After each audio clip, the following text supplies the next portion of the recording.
Bueno, primero agradecer la convocatoria de poder participar en este proceso, además muy tratando de responder a la motivación inicial de esto, de participar en la construcción de una fase de futuro, aportando algún ladrillo en ese proceso. Y bueno, para eso traigo algunos datos. Voy a tratar de ser lo más sintético posible para abordar lo esencial. Quiero hablar básicamente de 5 aspectos. Una cosa muy general respecto al Consejo para la Transparencia como entidad y cuál es su rol en la implementación de lo que nosotros declaramos como una política pública de transparencia y acceso a la información del Estado, como una política general, aplicable a todos los poderes del Estado, pero también aplicable, como aquí se mencionó también, a las entidades privadas. Las entidades privadas son naturalmente contrapartes de los organismos públicos y debiesen estar de alguna manera involucrados en la aplicación de un principio constitucional. Mostrar algunos avances y no tan avances quizás de la política de transparencia, hacer alguna mención a algunos datos relativos a la vinculación entre lo que nosotros vemos y el Poder Judicial, proponerles algunas herramientas para abordar quizás de alguna manera esta convocatoria a la construcción de una etapa en cuanto a insumos como una forma de colaborar en este proceso y algunos desafíos. Respecto del Consejo, yo básicamente quiero manifestar que el Consejo es un agente facilitador esencialmente de la implementación de esta política y esta política está inspirada en un mandato constitucional, está implementado a nivel legal, pero finalmente lo que establece la ley es un piso, no un techo en el ámbito de acceso a información, transparencia y participación ciudadana, que son temas que están naturalmente relacionados. Y ojo con el Consejo, porque el Consejo tiene esta función de resolver amparos de acceso a información, tiene facultades sancionadoras, pero tiene fundamentalmente facultades de promoción, de capacitación, de difusión, y en ese sentido puede ser un socio colaborador, un coayudante en este proceso de revisión y de reflexión del Poder Judicial, porque básicamente lo que el Consejo hace con sus sujetos fiscalizados, con los organismos de la Administración del Estado, con las universidades, con las empresas públicas, es generar capacidades personales y capacidades también institucionales. Y en eso hemos aprendido algo, y yo creo que ese aprendizaje es perfectamente transferible y válido para una experiencia de un poder que tiene reglas propias, naturaleza distinta, pero que puede recoger de esos aprendizajes y beneficiarse naturalmente de esos aprendizajes. ¿Qué ha ido ocurriendo en materia de política de transparencia? Yo les decía que son avances y algunos no tan avances. Como ustedes ven, esta ley de acceso a información pública es bastante desconocida en el país. Un 15% de nuestra población conoce de la ley de transparencia y un muy modesto 11% ha escuchado hablar del Consejo para la Transparencia. Lo más paradojal de esto es que el año 2010 en ambos aspectos teníamos mejores rendimientos, y aquí pasó algo entre el 2010 y el 2011. Nosotros no nos logramos conformar con estas cifras, podemos soportar la mala prensa, las críticas, pero no el olvido. Y aquí de alguna manera se ha generado un olvido respecto tanto de la ley como del Consejo y su rol, y estamos empeñados en remontar esta situación. Lo complicado de esto es que existe mucha gente que pide información a los órganos de la Administración del Estado, pero no sabe que este derecho es garantizado. Y que en consecuencia, frente a una consulta que no ha sido satisfecha, que no ha sido respondida dentro de plazo, no sabe que tiene derecho a ampararse ante el Consejo y eventualmente llegar incluso a los tribunales. Con todo, este derecho se ejerce sostenidamente por la ciudadanía. Desde que entró en vigencia la ley, lo que ven acá es un gráfico que muestra las solicitudes de acceso a información que se han ido acumulando en el sistema. Son más de 120.000 solicitudes, esto está al mes de abril, lo que significó o está significando un promedio de 3.200 solicitudes de acceso a información mensual a los distintos organismos de la Administración del Estado. Estos datos son solo respecto de los organismos de la Administración Central, porque no contamos todavía con la información agregada del mundo municipal, que es el otro gran universo de organismos obligados y fiscalizados por el Consejo. Otro dato interesante es que las preguntas que se hacen, la información que se pide, mayoritariamente está dirigida a ministerios sociales. Y esta es una peculiaridad de la experiencia chilena, distinto a lo que ha ocurrido en otros países donde se ha implementado esta ley, en que de alguna manera la ley está explicitando demanda de información de la ciudadanía respecto de ciertos puntos que considera especialmente relevantes. Nosotros nos hemos dado cuenta que la ciudadanía demanda fundamentalmente información en materias de salud, en materias de educación y en materias de vivienda, con lo cual nosotros podemos sostener que es ahí donde están las preocupaciones fundamentales de los ciudadanos chilenos que masivamente están ejerciendo este derecho. Las tasas de crecimiento aparecen abajo. Entre el año 2009 y el 2010 hubo un crecimiento de un 48% y esto se ha ido aplanando hacia el 2011 con un 12,85%. A pesar de que el Consejo es bastante desconocido, hay personas que han ejercido su derecho a ampararse ante esta instancia, ejerciendo este derecho de obtener un pronunciamiento administrativo respecto de una denegación de información o respecto de la omisión de un organismo público que no ha dado respuesta a una solicitud. Y desde que entró en vigencia la ley, hemos recibido nosotros un poco más de 4.000 reclamos. De estos reclamos, mayoritariamente están resueltos en un 90%, y hay una tendencia bastante favorable para acoger total o parcialmente estas solicitudes de acceso que se ventilan finalmente en el Consejo para la Transparencia. No pasó nada, no se quebró nada, no se preocupen. Casi el 80% de los amparos que se presentan ante el Consejo para la Transparencia son finalmente acogidos en forma total o en forma parcial. Y si ustedes ven las tasas de crecimiento de amparos son bastante relevantes. Hacia el año 2010 de un 57%, hacia el 2011 de un 63%. Y para este año estamos estimando que vamos a recibir un poco más de 2.200 amparos de acceso a información. Es interesante este tema porque finalmente aquí, atendido que la ley lo que contempla son causales de secreto reserva que se contienen en expresiones de cuando era abogado, me acuerdo esto de conceptos jurídicamente indeterminados. Digo cuando era abogado porque hace mucho tiempo que ya no ejerzo la profesión, pero algo me acuerdo respecto de que son conceptos que más bien se le va dando contenido por el ejercicio de una facultad jurisprudencial. Lo interesante entonces es que ya se va acopiando un número importante de decisiones que finalmente le van dando sentido y alcance concreto a estas disposiciones legales. Eso en el ámbito del derecho a acceso a información o lo que se conoce también como transparencia pasiva. En el ámbito de la transparencia activa, nosotros hemos ya implementado la capacidad de fiscalizar sistemáticamente a los organismos fiscalizados. Y tenemos muy buenos rendimientos en el ámbito de la Administración Central. La última evaluación de los organismos de la Administración Central, ellos obtuvieron un porcentaje de cumplimiento por sobre el 95%. Y en el otro extremo, la situación municipal, que a abril de 2012 apenas alcanzaban un 30%. Lo interesante es que vemos acá brechas de cumplimiento, cumplimientos notables en el ámbito de la Administración Central, que son finalmente desafíos para la adecuada implementación de la ley. En el ámbito de sanciones, nosotros hemos solicitado 60 solicitudes de instrucción de sumario en lo que va corrido de la entrada en vigencia de la ley. Hay que hacer presente que frente al incumplimiento injustificado de las normas de la ley de transparencia, lo que se contempla es una sanción personal, patrimonial para el jefe de servicio, que va entre un 20 y puede llegar hasta el 50% de su remuneración. Vale decir, el sujeto infractor acá fundamentalmente son los subsecretarios, son los alcaldes, son los jefes de servicio, un superintendente, en fin, porque lo que persiguió la ley finalmente es que esta responsabilidad se radicara en la más alta responsabilidad del organismo fiscalizado,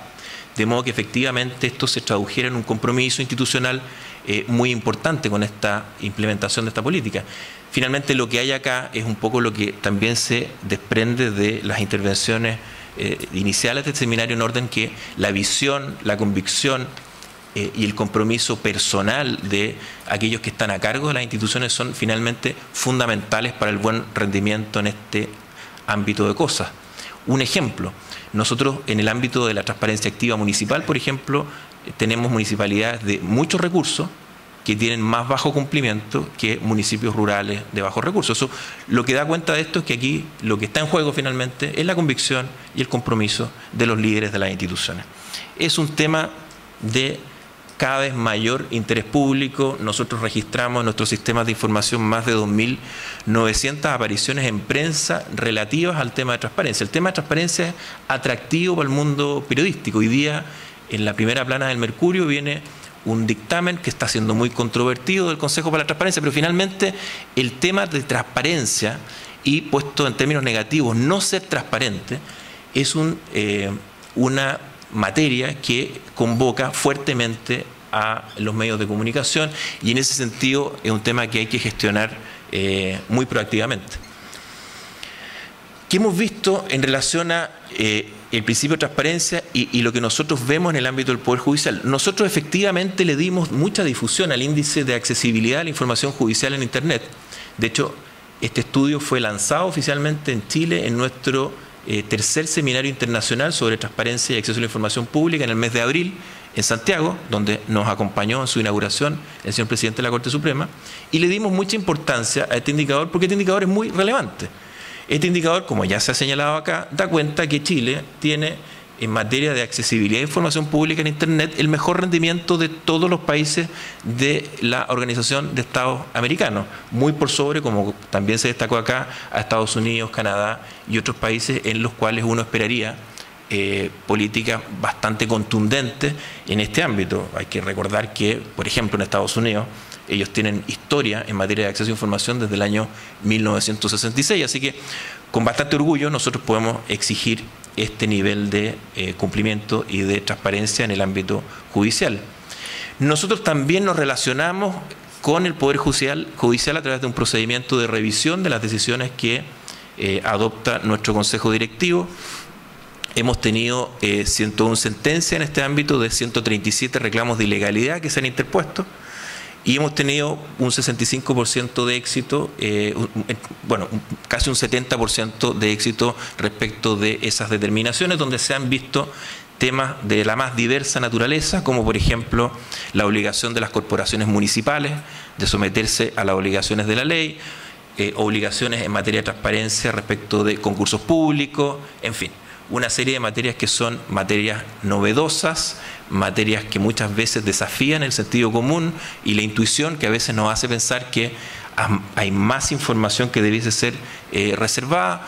pero aplicando la ley y evaluando y revisando las decisiones que ha adoptado el Consejo para la Transparencia, estos son los resultados. De esta gráfica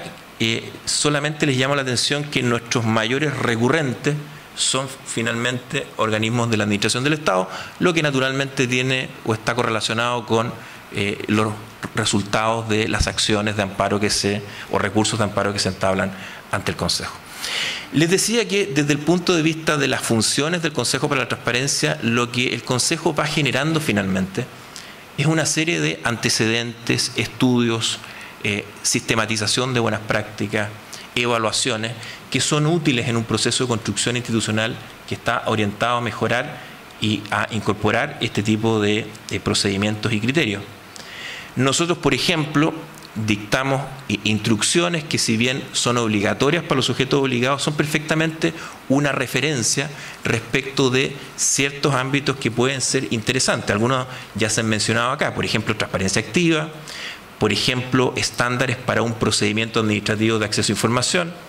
por ejemplo, un tema que aquí también se planteó, recomendaciones en materia de protección de datos personales. Hay acá, en consecuencia, una fuente de información que puede ser útil, que puede ser interesante para ser considerada, ya sea la construcción de un procedimiento de transparencia pasiva, ya sea la implementación de buenas prácticas o medidas para la protección de los datos personales de los ciudadanos. Por otro lado, nosotros hemos logrado desarrollar una interesante plataforma educacional a distancia, el portal Educa Transparencia, y aquí permanentemente estamos incorporando cursos, estamos impartiendo talleres en temas relacionados con transparencia. Esto es una oferta que está abierta a cualquier persona que se interese por estos temas, y tenemos cursos respecto de cómo solicitar informaciones, cómo gestionar solicitudes, cómo se pueden atender adecuadamente estas solicitudes, protección de datos personales, y próximamente vamos a incorporar también una cápsula educativa en el ámbito de protección de archivos. son estos aportes que no están solamente orientados o focalizados a nuestros organismos regulados o fiscalizados, sino que son ofertas a la comunidad, a las personas que estén interesados en imponerse estas materias. También contamos con herramientas de autoevaluación, y aquí podría haber un ejercicio interesante. Sabemos que hay una norma especial, un artículo 8º con letras, como se nos explicaba recién, que se aplica a la corporación administrativa del Poder Judicial, pero, por ejemplo, podría ser interesante que la corporación se autoevaluara. Esta es una herramienta que está destinada a nuestros sujetos fiscalizados, y estableciera y estudiara y analizara cómo sería la evaluación eventualmente que haría el Consejo para la Transparencia si eventualmente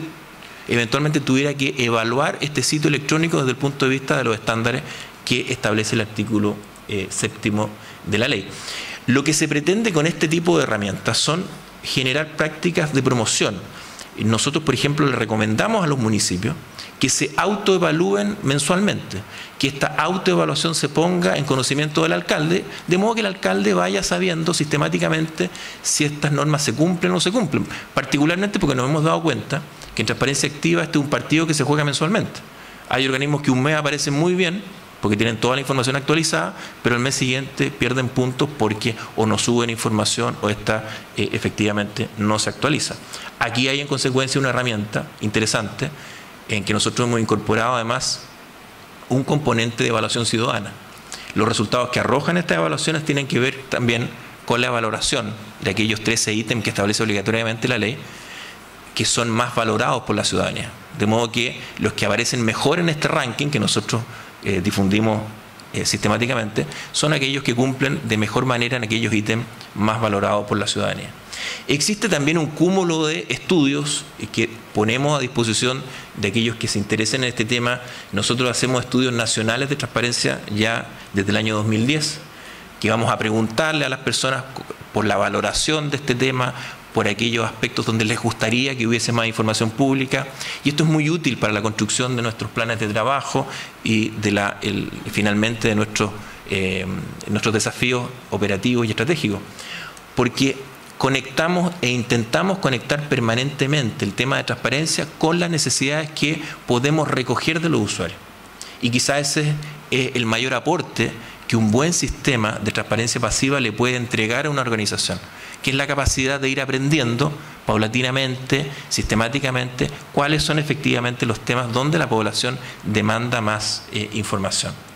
Hay también un cúmulo interesante de informes en derecho, en materias de seguridad nacional, en materias de interés nacional, en materias de derechos comerciales, en fin, que tenemos en nuestro sitio electrónico y que efectivamente son intentos por generar debate, generar aportes en un tema que es novedoso, que a todos nos pone a prueba, porque son temas que probablemente muchos de nosotros no estudiamos en las escuelas de Derecho y que suponen incorporar una serie de elementos de análisis y de razonamiento jurídico que son tan disponibles en el derecho comparado y que nosotros queremos disponibilizar. Finalmente, los desafíos. Los nuestros, naturalmente, que nos conozca más gente de la que nos conoce, y promover también el conocimiento de la ley de transparencia, promover nuestros criterios jurisprudenciales, de modo que la solución de casos concretos efectivamente sea una herramienta de mejora, de orientación en la gestión particular de los servicios, para que finalmente futuras solicitudes de información respecto de un tema que ya está zanjado, respecto de un tema que ya se entiende público, no sean objeto de nuevos conflictos, la generación de buenas prácticas y la implementación para este año de un portal de transparencia del Estado de Chile. Nosotros queremos generar un espacio informático, un portal,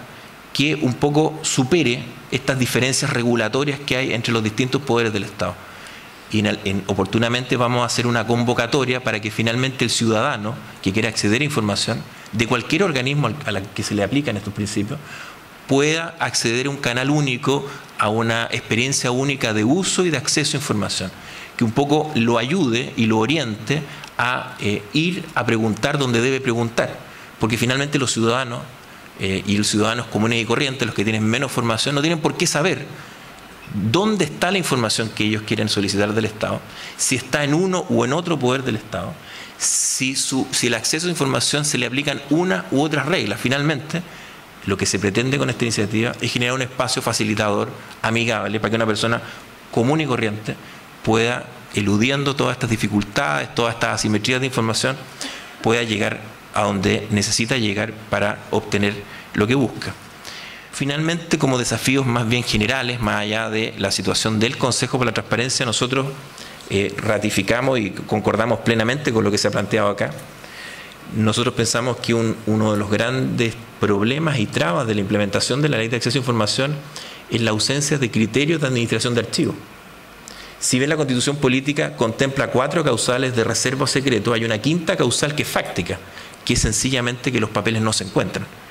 Que a pesar de la buena voluntad y los esfuerzos que se hacen en distintos organismos, particularmente en las municipalidades, la información no es posible ser entregada porque finalmente no fue guardada de un modo en que permita su ubicación y su reutilización.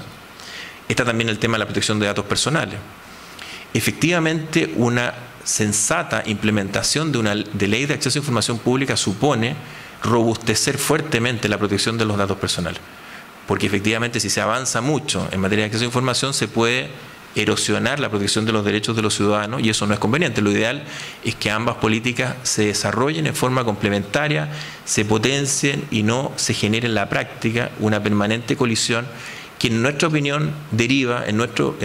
la situación cultural y regulatoria nuestra de una muy mala ley de protección de datos personales que contempla definiciones muy amplias, muy ambiguas y que finalmente no orienta respecto de aquello que efectivamente debe cautelarse y de qué manera. Y finalmente, lo que ya les comenté, este tema del portal de transparencia del Estado, que nos parece que puede ser un espacio promotor por excelencia. Nosotros pretendemos generar esta sensación única de navegación, de uso, derribar ese muro de acceder a la información, rompiendo todas las distinciones para que una persona común y corriente pueda navegar y llegar a lo que necesita, y también promover prácticas de datos abiertos que genere que cualquiera con sus propias capacidades pueda acceder a los datos públicos, reutilizarlos y efectivamente potenciar esta política. Bueno, con esta espero que me haya ajustado el tiempo. Perfecto. Muchísimas gracias. Muy bien.